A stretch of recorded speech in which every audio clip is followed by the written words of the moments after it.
Welcome to another episode of Room for a Podcast. I am Brittany and I have another special guest on today's episode, Miss Jill Hurst-Wahl. I messed up again. That's okay. Just keep going. Yeah. So how you doing today? Doing well. I'm glad you took time out of your busy schedule to meet with me today, and we can just have an outstanding interview. Great. So let's get started. So you're anti-racism activist, and you go into different corporations and talk about how to be anti-racist, basically, right? Oh, it's more complicated than that. So I am part of an organization called Widerstand Consulting. Okay. Which has a long history. I'll start with its most recent history, and then if you want, I can go backwards in time. Yeah. But most recently, Widerstand was founded in 2020-ish, around George Floyd, when everyone started thinking more about being anti-racist. Okay. And the founder of Widerstand, Tobin Miller-Scheer, was asked to work with organizations that want to become more anti-racist and to do anti-racist audits. Okay. And so Widerstand does three things. Primarily anti-racist audits, which is an organization hires us. We don't just like fling ourselves at some organization. They're on a journey. They've done some anti-racism work or DEI work. They recognize that they have more things to do, and they want someone to look at them to figure out what they should be doing. So we look at, we put a team together. We look at their policies, their internal documents, meeting minutes, committee, whatever, composition of the board. We do focus groups with people internally and externally. And then we come up with recommendations in 6 different areas to help them become more anti-racist. Okay. So that's most of the work we do. The second thing we do is we do some training. Mm-hmm. We have online training, asynchronous online training that's already developed that people can subscribe to through an organization called Niche Academy. Okay. And so it's our training, but it's hosted on the Niche Academy platform. And that's modules on becoming anti-racist. And then third thing is we do some consulting with organizations that are on the journey. Maybe they've done a lot of training already, done an audit or something else, but they're further along and they need some consulting. Okay. That could be particular on-site training or online training that's geared for their situation. It could be helping them with healing circles or just coaching. Mm-hmm. So it's more customized. Okay. And we do have an organization, one that I can think of in particular, that we've been doing that work, kind of customized work with them for like 3 years. Okay. So those are the 3 things that Widerstand does. It's a multiracial organization. Intentionally, people are located across the United States. And we work basically virtually with whomever. A little bit on site, but most of our work is done virtually. Okay. Let me just pull this back up and put my phone on Do Not Disturb because the phone call just took the camera away. So, yeah. Phones are lovely things. I know, right? Yeah. So let's go back. Okay, so we're in Syracuse. Were you born here and raised here? No. I was born and raised in Harrisburg, Pennsylvania. Okay.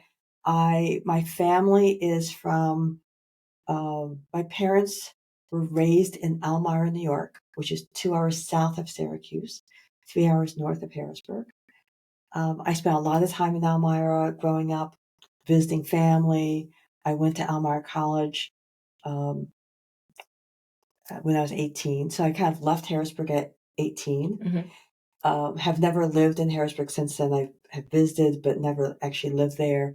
I've, Elmira, graduate school at University of Maryland, so that's College Park and Greenbelt, Maryland. And then I worked in Corning, New York for 10 years. I moved to Rochester, lived in actually Fairport, but worked in the Rochester area for some number of years that now escapes me.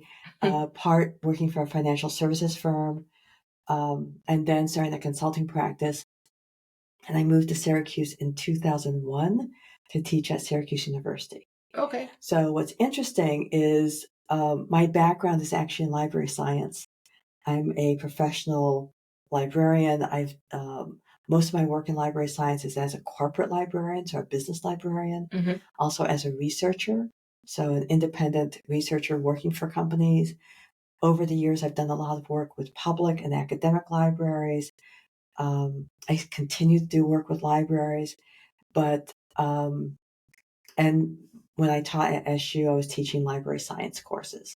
Okay. So I'm not a faculty member by training. I always like to make that clear. I do not have a PhD, but you don't need a PhD actually to teach in a college or university, and so that's what I did for a number of years. Okay, so you've been in different spaces, different areas. Yep. So when you were teaching at SU or working in just basically the corporate level, did you notice any I would say red flags that made you feel uncomfortable, that made you later on get into the anti-racism work?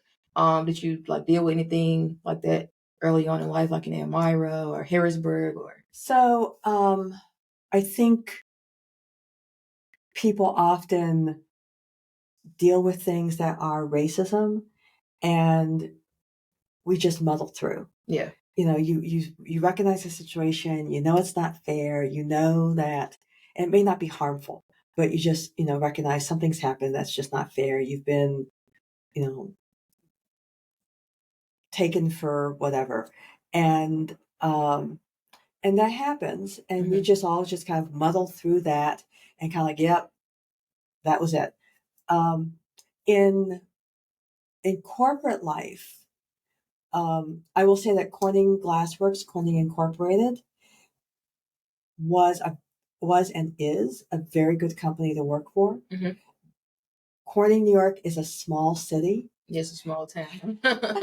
Technically, it's a city. Okay. And but they bring in people from around the world to work there. Okay. So you would see, people in the buildings in town from Asia and Europe and other places. Corning as a city had its biases, but also had its benefits. Yeah. So an interesting place to be. I will tell you that at one point in my business life, I was in an odd situation as an employee where my ability to change departments was being hindered. And I didn't understand why. It wasn't being like you can't change departments, but you have to change at this point in time, not here.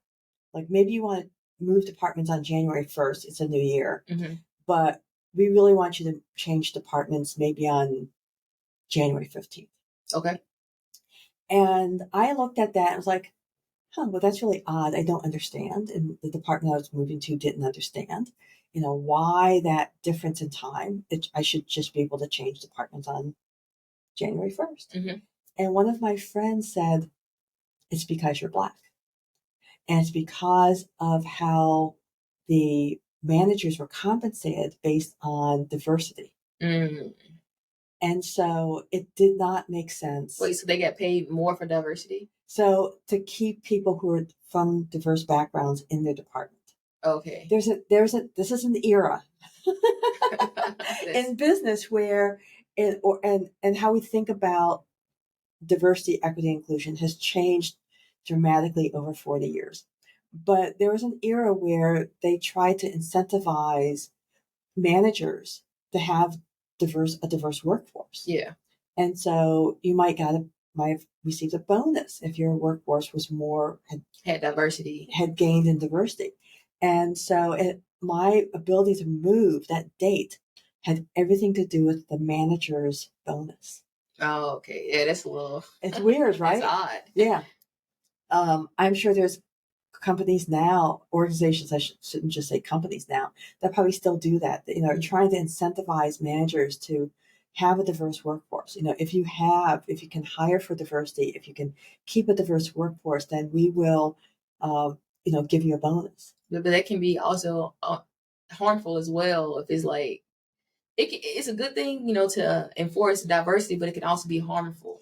Yeah, right, because you may have hired someone and been able to keep that person in your organization, but is it actually a welcoming, supportive organization? Yeah. That's one thing to think about.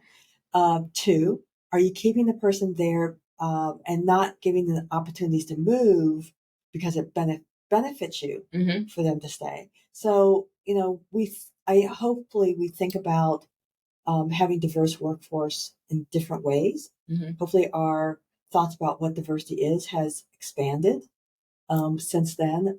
But yeah, I mean, I can look at um, every type of organization, colleges, universities, it doesn't matter what it is, libraries, and recognize that there's something there that is keeping that workforce from being as diverse as it should be.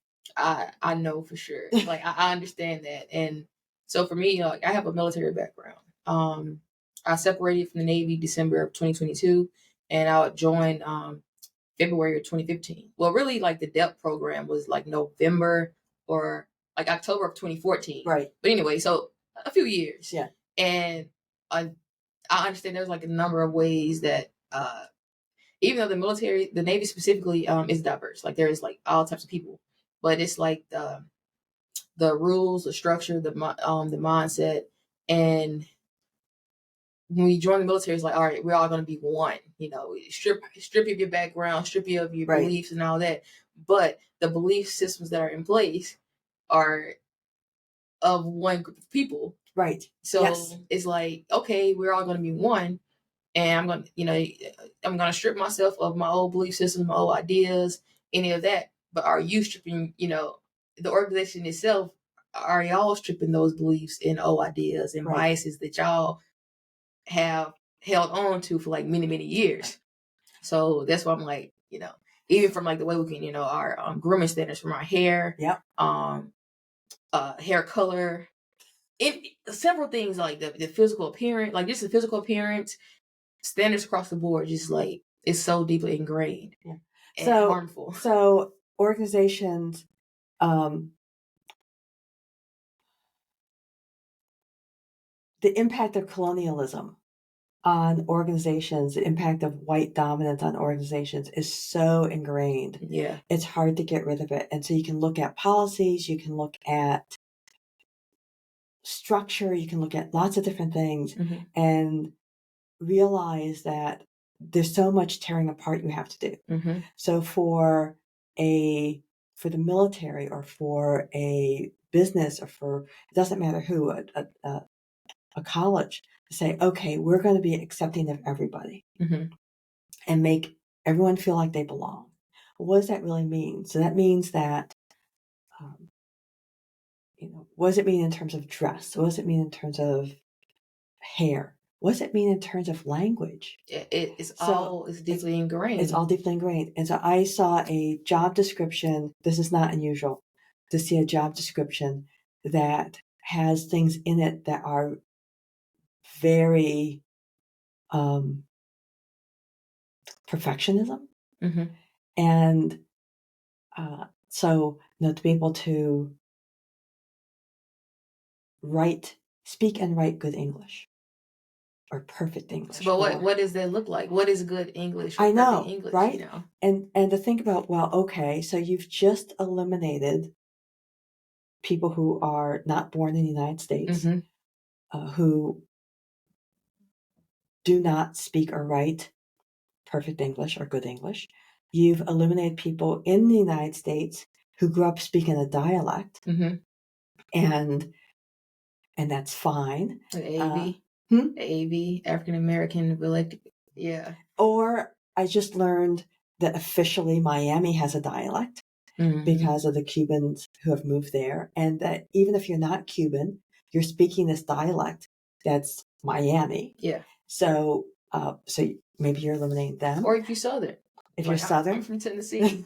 I had a guy I work with, he's from Mississippi, and we talk over the 1MC, which is on the ship, like the microphone, like the speakers. Yeah. And he's from Mississippi, and his accent is super strong, so he'll be talking, and some people understand what he's saying, and some people don't, and they'll like get on his case about like, you need to, make sure your words are clear, and like that's how he talks. Like what's Yeah. And I was talking to my brother yesterday about how colonialism is like deeply ingrained in everything. Like the Western culture, from religion to like workforce, education, all those things. And it's like our responsibility now that we're aware of it is like to like decolonize in the sense, and like try to teach people moving forward, like people look different, people act differently. There's no one right way to do anything at all. Even like as far as like, I go back to hair standards because I was affected by it, because if you like, there is like, you couldn't have your hair past a collar, or you could wear it in a bun, but the your bun could not be, if you took a credit card and put it against your bun, it couldn't extend wider than that credit card. But if you have thick hair and you put your hair in a bun, it's going to be like big, and they're like, oh, because it won't fit under the cap, like your hat, your ball cap. Or for safety issues, if there's a fire or hazard, you have to don your gear. Yeah. And I'm like, that doesn't make sense. I don't think that's what it is. It's just, that was just the way of doing things. And they have to go back and look at it. Like, why can't it only be, this certain size? And we weren't able to wear locks or dress until maybe a few years ago. And, like the hairstyles that were permitted wasn't conducive to curly hair or thick hair, because then you either look crazy or you're out of regulations. So it's like, okay, I look crazy, but I'm in regulations, but now it's going to affect how I feel about myself, because that's not how I want my hair to be. And now it's affecting the way I talk, the way I walk, the way I do my job, because I'm self-conscious, or I can have my hair the way I want it to be done, but I'm out of regulation. So now I'm getting reprimanded. I'm not going to advance any awards. I'm not going to get those. So it's like internal battles for a lot of people, it's just insane. And I didn't think about that before until like the past maybe 2-3 years. I started like, I'm 31. So I think around the ages maybe between 26 and 30, kind of like trying to figure out who you are as a person. So when I started to work on myself, figuring out who I am, I started to notice all of these flaws or things that work against who I am. And yeah, it is. So So organizations will put in rules around dress, around hair, around whatever it might be, language. And what's interesting is that some organizations have gone the other way, where they try to make the rules more flexible. There was an organization that we worked with that had, it was like, you should have a dress code. It's a library. You have a dress code. Your paperwork says you have a dress code. We couldn't find your dress code. What's your dress code? Oh, we don't have a dress code. It's like, no, actually, you do have a dress code. If you have a student worker who comes in with a T-shirt that says blah, blah, blah, blah, blah, you're going to tell that student to go home and change. Yeah. So you have a dress code. So, but to be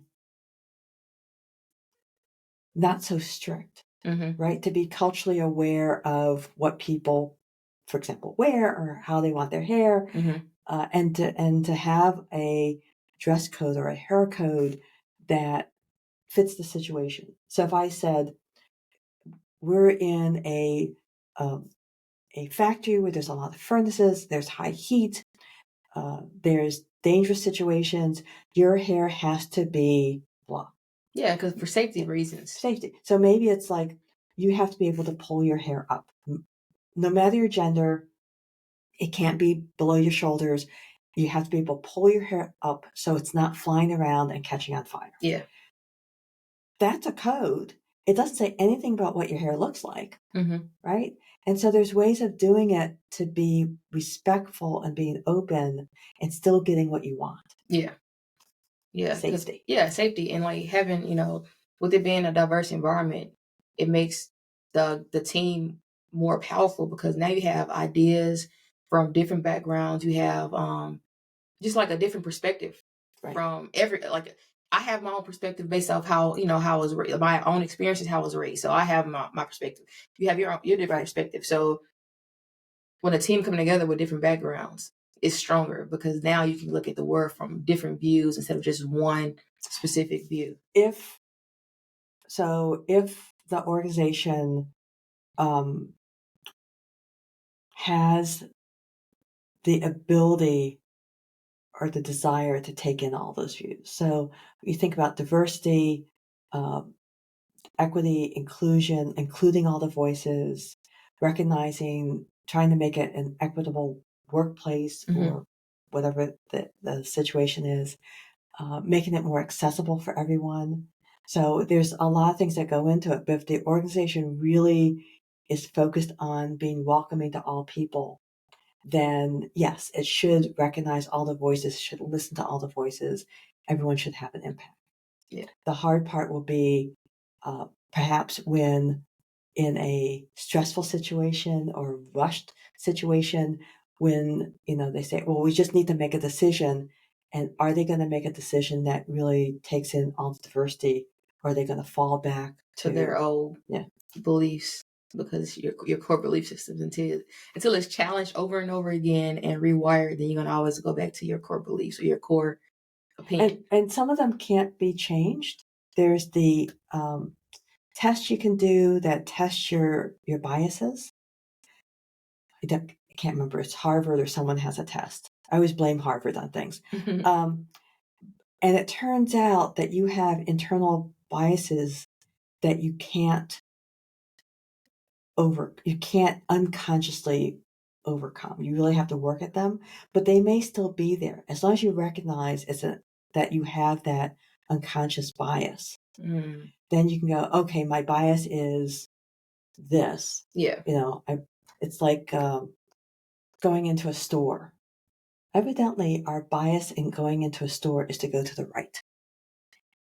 Is that everywhere, just America?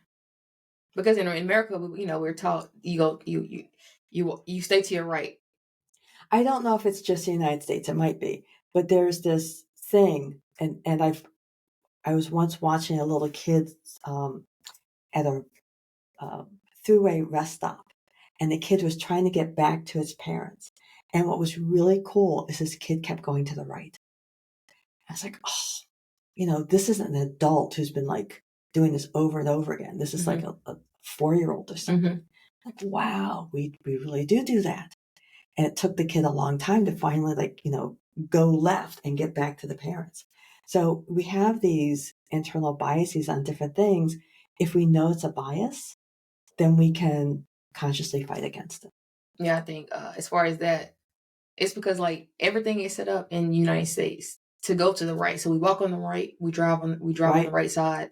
And if you go into the grocery stores or any store for that matter, the left side will be like the cash registers or when you come out. And then you have no choice but to go to the right. And they're built that way, knowing that people naturally will go to the right. Yeah. But is it natural? Is it because that's how in the United States everything has been put into place to have that unconscious bias? That I don't know, but it might just be natural.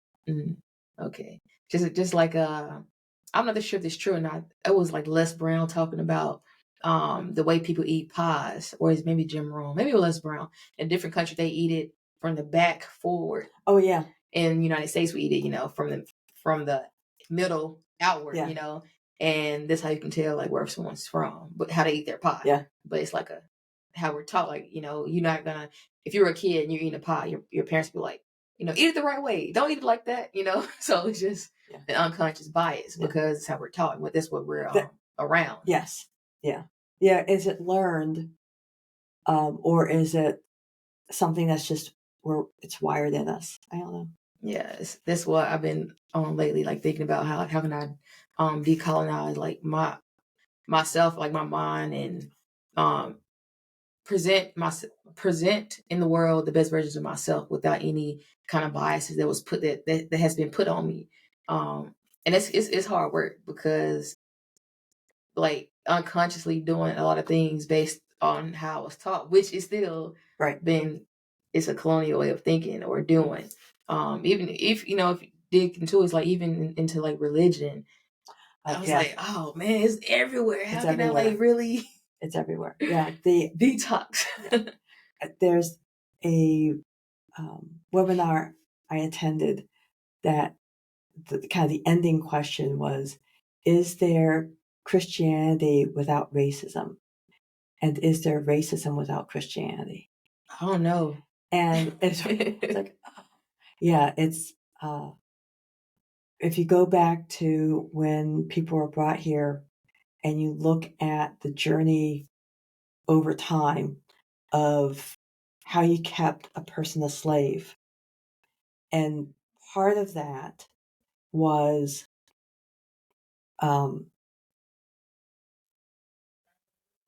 that they weren't Christian. And then when slaves began becoming Christian, then what did you do?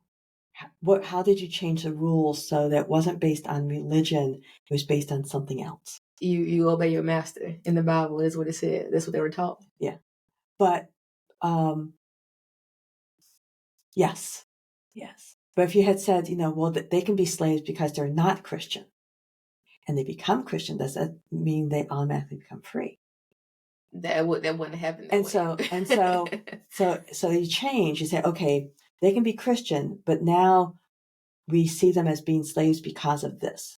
Because they're not human. Color of their skin or whatever it might be. Yeah. So it's been, you can find, I'm sure, books and articles and podcasts about that, but it's fascinating to think about the fact that slavery, who was a slave or how they were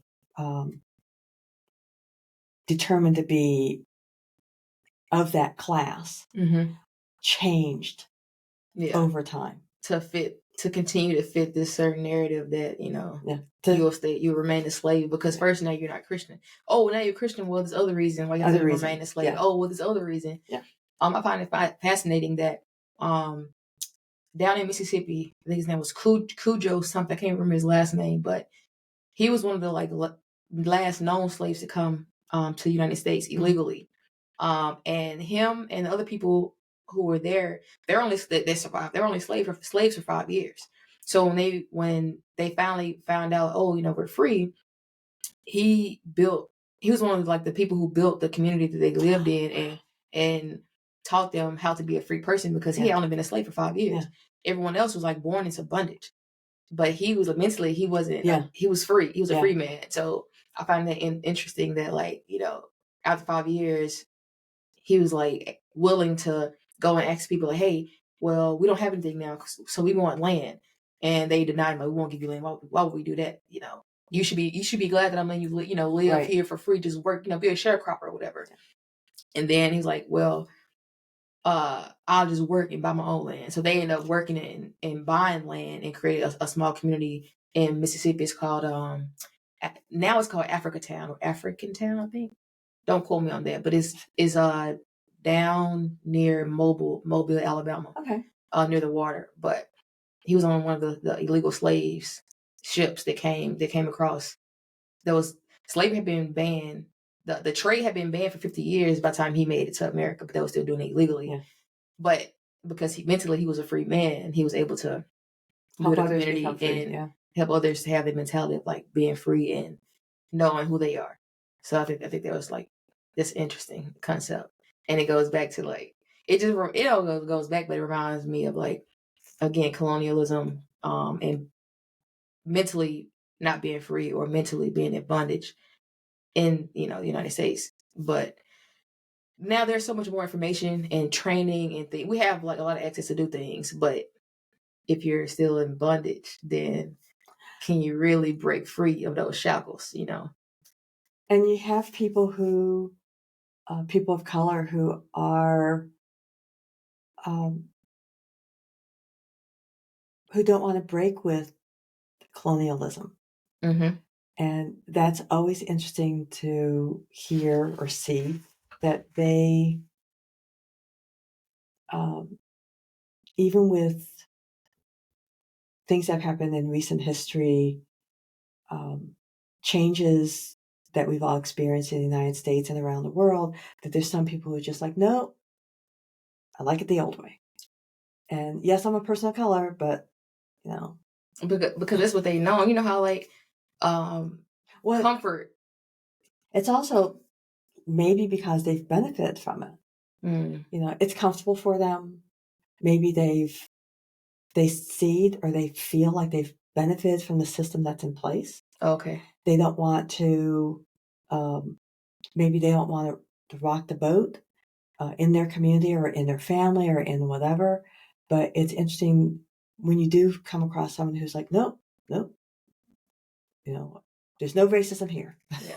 I think a little bit is they could have benefited from it. It could be also fear of like, okay, if they were around when things were really rocky, like in the 60s or 70s, and to them it's better now because more access and welcome in different spaces than it was in the 60s and 70s. So now they're probably like, I like the way it is now. Because it's fear of like, I don't want to go back. I don't want to be in an environment where the way it was in the 60s and 70s. And two, it could be not wanting to look at that. Like how your what is it, shadow work, looking at the darkest parts about yourself or things that scare you. Just lock in the box and lock it away. You don't have to look at it. Yeah. So it could be those things too. I don't know. It could be many different things. We'll never know. So what's interesting about the 60s and 70s is, if you go back even further, racism, how it people have experienced it has changed. Yeah. Over the years. Go back to the Civil War and then the period after. Keep going forward. Mm-hmm. It's not that we've gotten rid of it. It looks different. But some of the things that we would probably say were happening in the 60s and 70s are still happening today. Yes. It's just that it looks different. Are people being harassed and arrested and whatever, beaten, still happening today? Are people still having a hard time finding housing? Yes. Yeah. All these things are still happening today. Maybe you, a person, have benefited from the systems that are in place and you feel like the world is more anti-racist, but it may not be. It may just be that you've decided not to look at the world in that way. Because it's hurtful. Like back in 2020, when everything started to happen with George Floyd and all that, by this time, so I'm like, it's significant to me because by that time I was like maybe a year sober. So I'm sober or whatever. Before that, I work, I drink, I'm not really paying attention to the world, So by this time, I'm sober. I'm living life. I see the world differently, a different perspective because I'm living my life differently, And when that stuff started to happen, it was like super painful to look at and like see what was going on. And I was in Syracuse, and I would go to work, and the TV would be on. You'll see like what's on the news, and hearing different comments from different people that worked at MEPS. And I was like, what? Like that's how you feel about it? Like, oh, why can't it be a peaceful protest? It doesn't have to be. I don't believe in like burning anyone's stuff or breaking none of that. But like, why can't it be a peaceful protest? Why do they have to be in the street? And I'm like, I mean, they have people's attention now that they're in the street and they're interrupting your life, because if they're doing it not peacefully, if they're doing it without getting your attention or interrupting your life, then you don't have to look at it. But now you looking at it, you can choose to see what's wrong in this picture, or just be mad that they're blocking the street, So it kind of made me look at things differently and like look at myself, like what biases did I have, because it's easier to just go with the grain versus going against the grain, and not realizing that down the line I had a lot of like self-hate just from my own belief system and biases that was like unconsciously put on me, because like, what does success look like? What does happiness look like? I'm watching TV as a kid, and to see people thriving in life. They don't look like me. So I'm like, Right. man, like I want their life. I want to do what they're doing. And in a sense, it helped me just a little bit because then I, able to code switch or present myself differently, be more digestible in different crowds or just being able to do those things. Yeah. But at the same time, it was teaching a lot of self-hate about myself. Now, isn't it interesting that we have to code switch, but people who are white don't have to code switch? I stopped code switching. I stopped that about maybe a year and a half ago. I was still in the Navy, putting people at boot camp. And after a while, once I was like really doing that work on myself, I'm like, I talk like this like naturally, but I'm not gonna swing the pendulum all the way to the other side just to make other people feel comfortable. I'm not doing it no more. This is who I am. This is what you got, and you can accept it. And so maybe not code switching, but for myself, there are times when I will, more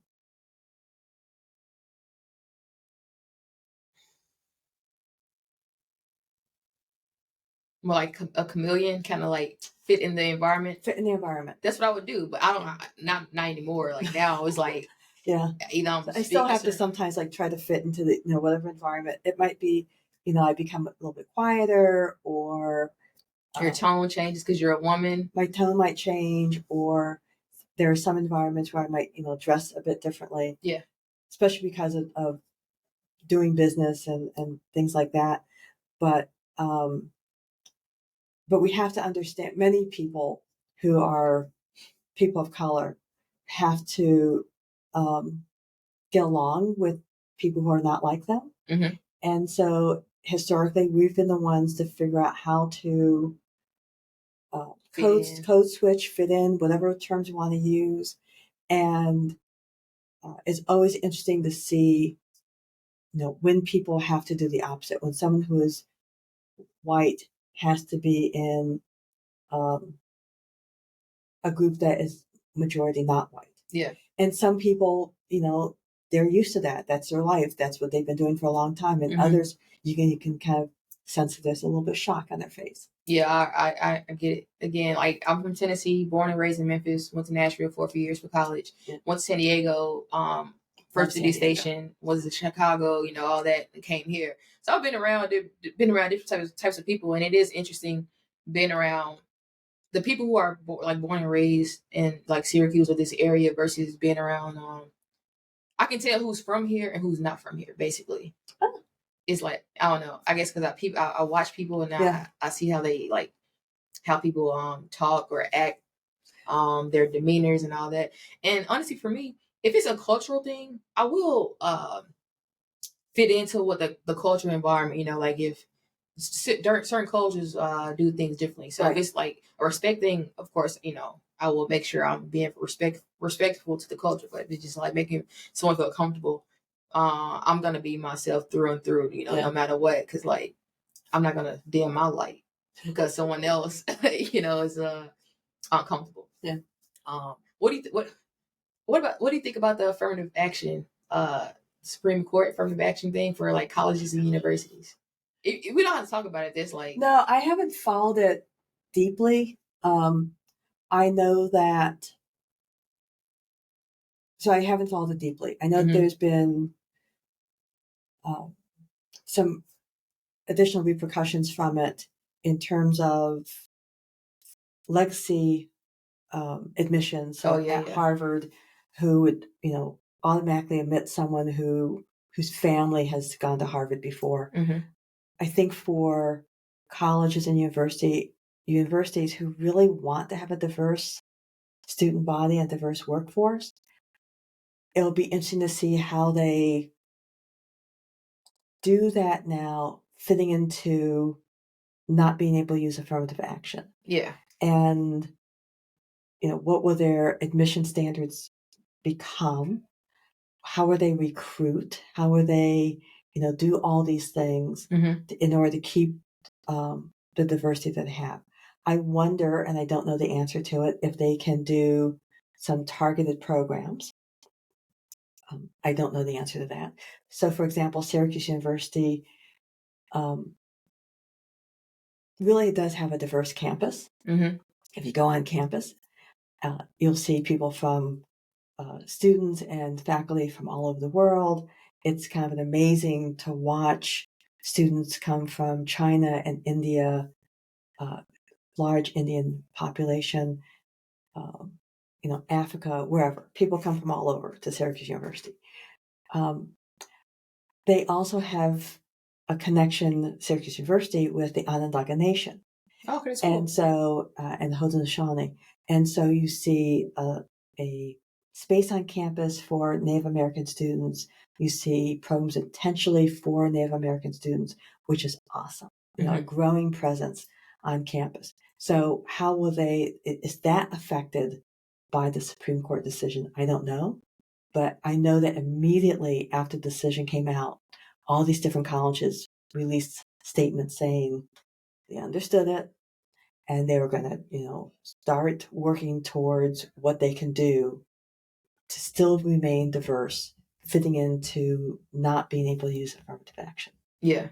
I mean, I don't think I guess at some point it was helpful, but my thing is, I'm like, just treat everyone equally, regardless of like the background, if they qualify for it. Yeah, see, it doesn't work that way. Does it?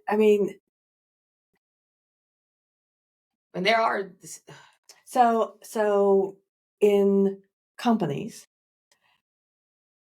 people tend to hire people like them. That's true, naturally. And so I'll pick on Harvard again. People who go to Harvard go to work in major corporations, and who are they going to hire? People who look like them.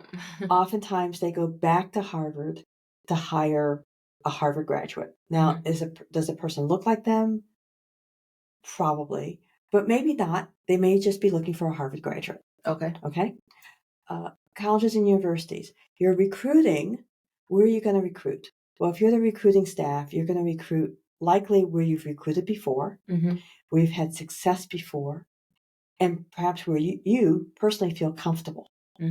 And so you might say, well, it's difficult to go to historic Black colleges and universities to recruit. We don't have the staff to go there. And so maybe over time, just may hire someone. So maybe over time you recruit less at those colleges. Yeah. Maybe you recruit more at places where you've had a lot of success before, and that might be colleges that are primarily white. And so I think it'll just be, and that's not necessarily being biased. It's taking the easy road. Yeah. And I think that's what the decision does. It doesn't force colleges and university to do the hard work to have diverse campuses. To say, like, we have to reach out to that group because we need that group on campus. Yeah.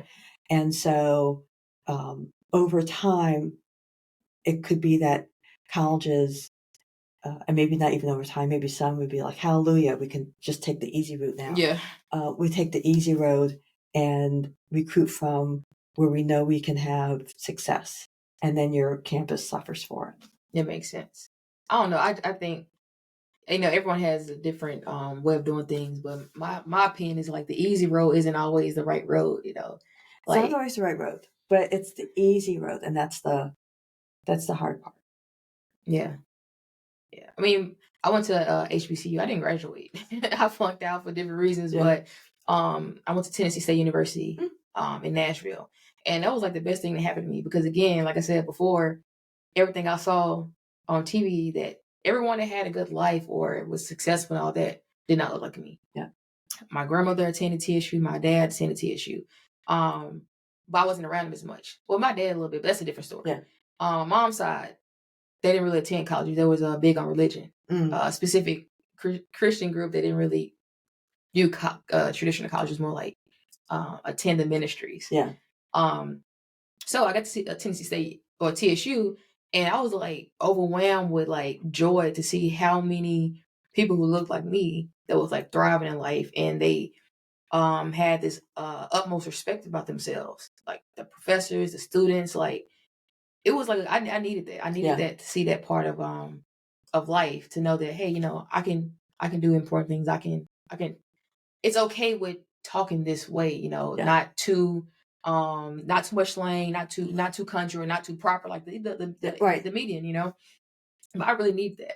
And I think this is, again, my opinion, but people who are not people who are raised in poverty, who only see poverty, they could benefit going to HBCU because they can be in an environment where people look like them and they're thriving. Now if raised in an environment where your family's thriving and you're taught a lot of stuff, you can go wherever because you're already prepared in a household how to like live life as a person of color and be successful and love yourself and have respect for yourself. But if you're not raised in that environment, you need to get in an environment to learn how to and that should be your neighborhood, your school programs, K through 12 should help to put you into that environment. And some schools do have good programs to help students, no matter their racial background, understand what success can look like for them. Mm-hmm. Doesn't have to be college; it could be whatever. But we've moved away from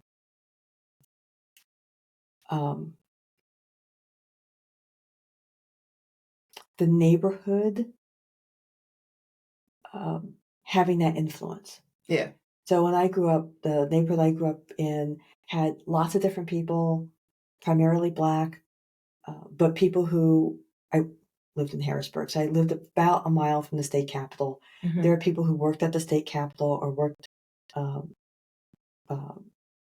One person did. I'm not sure what he did, but I know he did catering or helped with catering at the governor's mansion. There were, doctors. There were, other people, laborers, whatever. But you got to see the mix of people. Yeah. And you don't see that anymore in neighborhoods. Also, you don't always know what the mix really is. So I live in North Syracuse, suburban neighborhood, and I know what some of my neighbors do. Yeah. But it's not like I think it was when I was growing up, where because we all have now TVs and cell phones and devices. Everyone's detached. That you can, you get out and you're talking to people, and it's not just, hi, how are you, but what you do. The commute is different back and forth to jobs now. And so you don't get people like in the super old days walking to work or taking a bus to work. So you got to mix that way. Yeah. Yeah. So it's understandable. Yeah. So let me go off on a couple tangents for a second. First of all, we are in a historic building. Yeah. That sat on the Erie Canal. And so interesting to think of that road out there, Erie Boulevard, as being the old Erie Canal, but it was, and then it got filled in, and the Erie Canal moved further north. But in Syracuse, Clinton Square, the fountain in Clinton Square, that is where the Erie Canal came through. Okay. And you can see photos. People often in restaurants will have photos of that area where you can see the water going through downtown Syracuse. The way Syracuse is built, the streets, the layout of the streets, the street names are all impacted by the fact that the Erie Canal came through Syracuse. And so the Erie Canal went by this building. This was a factory building on the Erie Canal. Across the street from us is a vacant, grassy plain that was a harbor. I did not know that. Yeah. The street is named Harbor Street or Harbor Place. That area Harbor over there, Drive. Yeah. That was a harbor. The building across the street from us that has a club on the first floor. Yeah. That was a hotel. So people would stop here. There was a harbor. There was a factory. There was a hotel where people could stay. And so then, and I don't know how the rest of this area looked 150 years ago. But generally speaking, there might have been businesses closer to the canal that might have been maybe manufacturing businesses or businesses that supported people on the canal. So think about a restaurant, whatever that. And then next to that were the community, the neighborhoods of people who worked in those businesses. So like a community, like. Yeah. And so you had people who all worked there, who maybe shopped. They all shopped locally. They worked locally. They had the canal nearby. They could get to other places on the canal. Also, probably roads next to the canal to get into Syracuse, because this was not Syracuse at that time. But so different now in terms of where we live, where we work, and how that impacts our lives. Or in our relationships with other people. Our relationships with other people. You can't know it. If you don't have a relationship, you don't know them. Right. And you can't even, relate or understand or talk to them and learn stuff from them. Yeah. It is a lot different now. Yeah. The other thing you had asked me about before is about Syracuse and racism and diversity in Syracuse. And so or I say it's a catchphrase, that Syracuse has some of the poorest neighborhoods in the country. Yes. On the south side.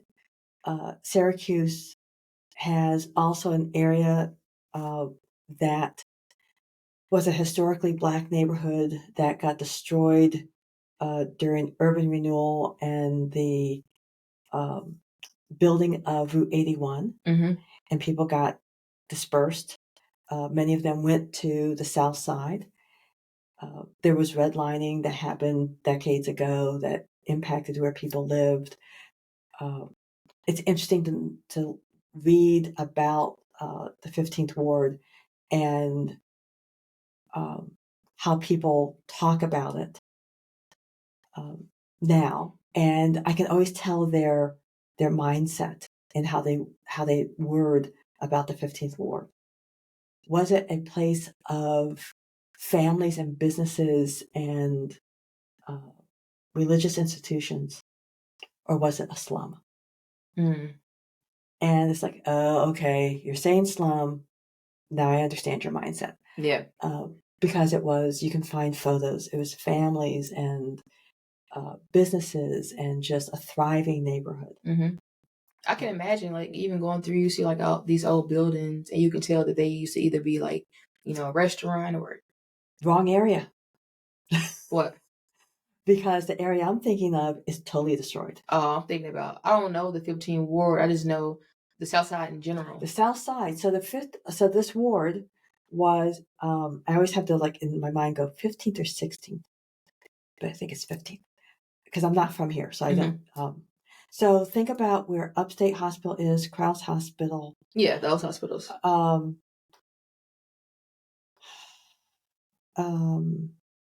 The area around Adams Street, there's some big parking lots. There's some apartment buildings. There's the Civic Center. So there's this it's actually a big area. There's a housing complex, the Pioneer Homes, all of that huge area is that area. And it's what was there is all gone. Oh, that I did not know that. Yeah. I just know that the talk of Syracuse is like how 81 divided is it separates groups of people. I didn't know that there was a whole community there was a whole community right there. And you're right. There actually were some buildings that remained. I can think of a couple churches and some other things that kind of still in that area. But I'd say 95% of it is just gone. People got, moved out.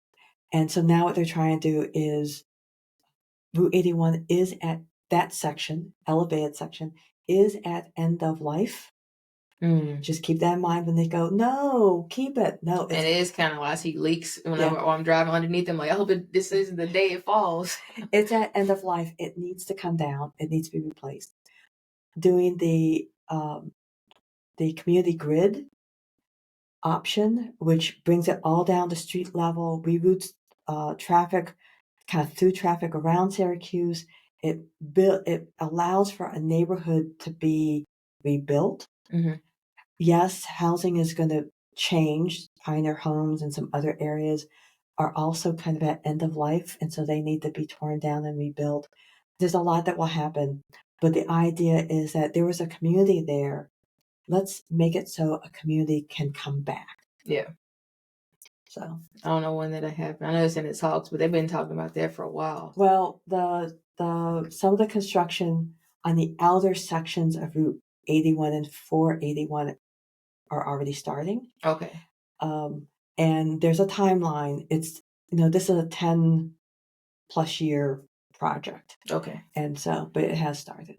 But You won't see the downtown part right away. They have some things to do on the outskirts first. Okay. But yeah, there is a huge wealth disparity gap here. I noticed like when I moved here, I'm like, man, this is like, and it was triggering for me because I wasn't in therapy at that time, and I just had a lot to work on. So again, when 2020, when George Floyd situation happened, although I was like super triggered, I was triggered by being here. I didn't know why I was so triggered, but I ended up figuring it out. But yeah, like even like when I go to different restaurants or places or whatever, it's your job is your job. That's fine. But the people who look like me, they're always like either in the kitchen or like clean, the cleaners and stuff like that. And I don't know. I just feel like I know those jobs don't pay enough for them to like live the life that they want to live. And I was like, man, there's like other ways. There's better, not better things. There's other things you can do as well. Right. And it just saddens my heart a little bit. And my wife, she's Caucasian, and we'll go somewhere and I look and just looking back, like look in the kitchen. It was like this certain restaurant was in yesterday. And I'm like, oh, the food is kind of good. And I'm like, oh, and I look in the kitchen and I see what people look like me. And some of them are actual cooks or chefs, but it's just still like, they're, the cleaners or the cooks, stuff like that. Nothing really, they're not there enjoying the food, or they're not there enjoying the environment. Right. It's nice to see a growing number of Black and minority-owned businesses in Syracuse that are not just cleaning businesses, for example, but people thinking about technology, thinking about other things, like the STEM programs. Yeah, and so if you follow the news, you can see that there are more minority-owned businesses in Syracuse, more coming, more trying to develop. Mm-hmm. It can be a slow process for a business of any, no matter who's running it, mm-hmm. to kind of get your feet in and grow the business, but it's happening. The other thing I want to say about this region is this region has deep connections to abolition. Mm. It doesn't always show in terms of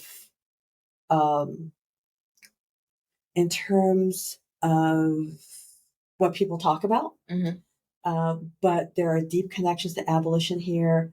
There were abolitionists in Syracuse, in Fayetteville, along with suffragists in this region. Mm-hmm. So from Rochester to Syracuse, there's this huge suffragist movement that started here, that swept across the United States. Abolition, deep roots of abolition here, and people who still celebrate the fact that there are abolitionist roots in this region. And I'll point out that there's a town east of here called Peterborough. Mm-hmm. And Peterborough, it primarily it's a hamlet. It's not even a town, it's a hamlet. Primarily white, but had someone there in the 1800s who funded abolition movements, mm-hmm. who made money. He dealt in land and used his money to fund John Brown, to fund freeing of slaves, to fund all these different things, and brought people to Peterborough, brought an abolition meeting from another town, I'm not going to remember which one, maybe Utica, where they were getting protested. And he was like, come to Peterborough. Mm. and people like walked, rode, boated, well, however they got there overnight to Peterborough to continue their meeting. And so this town is out of the way, bad signage trying to get there because I've been, but it has an abolition hall of fame, which is kind of wild. And where? Peterborough, New York. I might look it up. And they still celebrate the fact that they have a deep connection to abolition. Okay. Syracuse has a connection to abolition. There are underground road sites in Syracuse. Oh, okay. I gotta look that up. Yeah, right near the courthouse downtown is a church. It's been a restaurant in recent years. Now it's closed. It's going to become a restaurant again. You know, that's a stop on the Underground Railroad. There are stops, I think, in Fayetteville.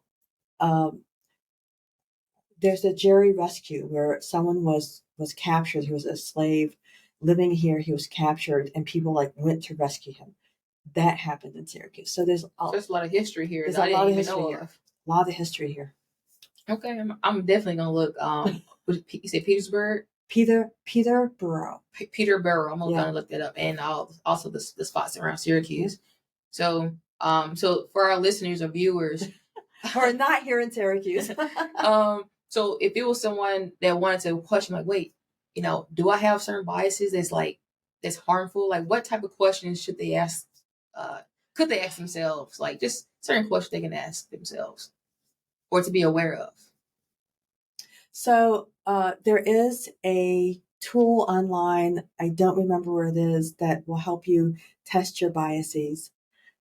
And that is, I've done it several times, and I'm always like, oh, damn. I'll find out and put it in the show notes. Yes, but we'll find it before this post. Put it in the show notes.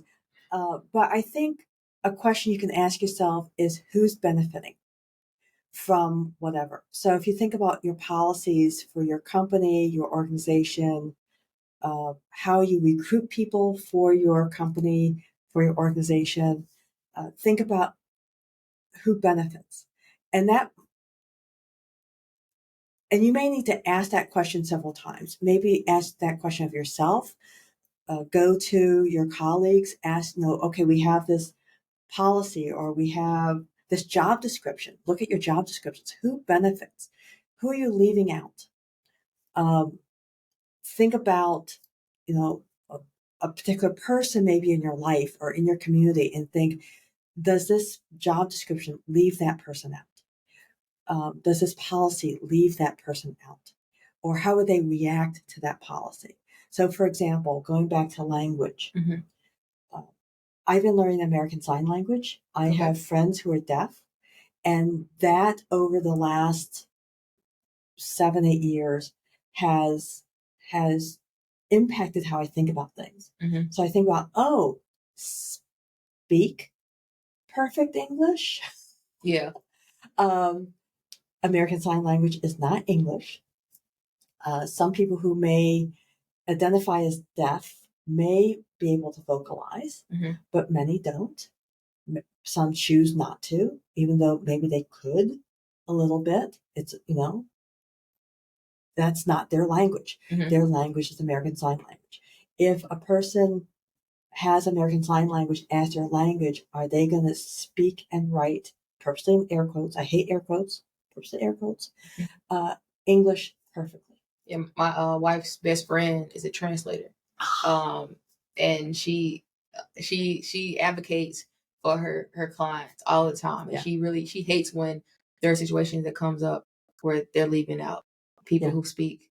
I mean, who sign American Sign Language, or just the deaf community in general. There was a company she was working for, and the company sent out translators and stuff like that. But at the end of the day, they weren't for the deaf community. It was like they're getting paid to do something, but when there's fear or pressure, are you going to fall back to what's benefiting you or benefiting the community that you're working for? And they weren't benefiting the community they're working for. Yeah. So I understand when you say, And you think about, so I'll stick with the deaf community. You think about your restaurant. If you have a restaurant, how do people interact with people at the table? It's interesting to go to a restaurant with a table full of deaf people and have the wait staff come over, recognize that there are deaf people, but not know how to interact with them, and not know, not know how to interact with them. And a wait staff will always come over and go, "Everything okay?" Like, yes, everything's fine. And the deaf community will, people like nod, but did they actually know what the question was? I know some people can read lips, It's hard. Yeah, some people can, but usually if a wait staff comes over and they ask a question, it's going to be, how is everything? After the food is at the table. Yeah. Okay. And so, and even if you're hearing, you're going to be like, yeah, it's fine. Just get away. It's fine. You reminded me of something,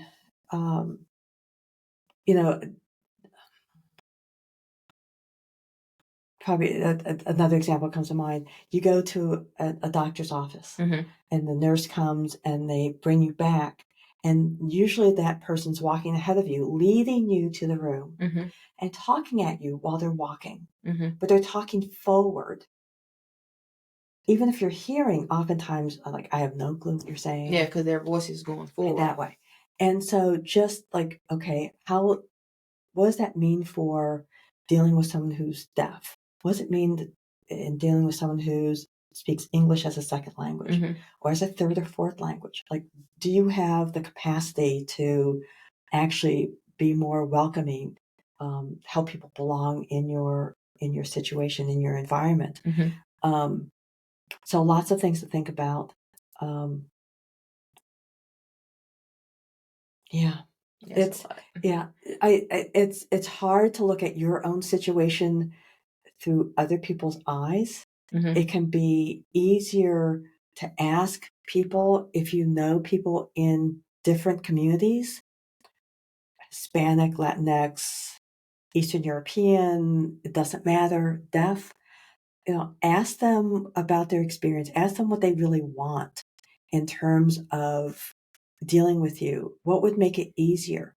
Sometimes for everyone, having a printed menu can make it easier. Thinking of restaurants, maybe having a menu that's in a couple different languages can make it easier. Not every language. There are over 70 languages spoken at home, at the homes of children who go to Syracuse City Schools. Over 70 languages. That's a lot. And so you're not going to do every language, but what are the most popular languages? Most spoken? Can you get some of your menu, some information into those other languages? I recognize that's hard. If you're hiring, can you do the job ads in different languages? So, or, whatever. Just think about it. Try to think about from somebody else's point of view. Ask them for questions. Ask questions. Maybe get someone else to ask the questions. So, for example, you and I might get asked, a survey question, and we might go, yeah, it's fine. Like, I really don't want to argue about it. Like, it's okay. But if someone that we knew, someone from our larger community, even if I didn't know the person, said, so how was the service there? Yeah. Well, let me tell you. So get someone from the community to ask questions, figure out how you're doing, put yourself on an anti-racist journey, and it really is a journey. Think about diversity, equity, inclusion, accessibility. Do the workshops, do book discussion, do just discussion about whatever. Be willing to talk about it. Be willing to talk about it wrong, knowing that eventually you'll get it right. Build your capacity to talk about these things, to have the difficult conversations, and then think about not just diversity, equity, inclusion, and accessibility, but being anti-racist. And for me, that really is like a step further. And so, again, there's training available. There's webinars, there's workshops, there's lots of different things. There's lots of people who can help you with that journey. Put yourself on that road, knowing that's not going to be easy, and knowing that you will backstep at times, but you need to push forward. Thank you so much, Jill, for coming on Room for It. And hopefully you all can make room for some growth. And if you have some questions about being anti-racist, Make room for it. Make room for it. Yeah. Room for new ideas, new belief systems, question those biases. It's a lot of work, but it's definitely worth it. That's how we grow as beings. That's how we grow.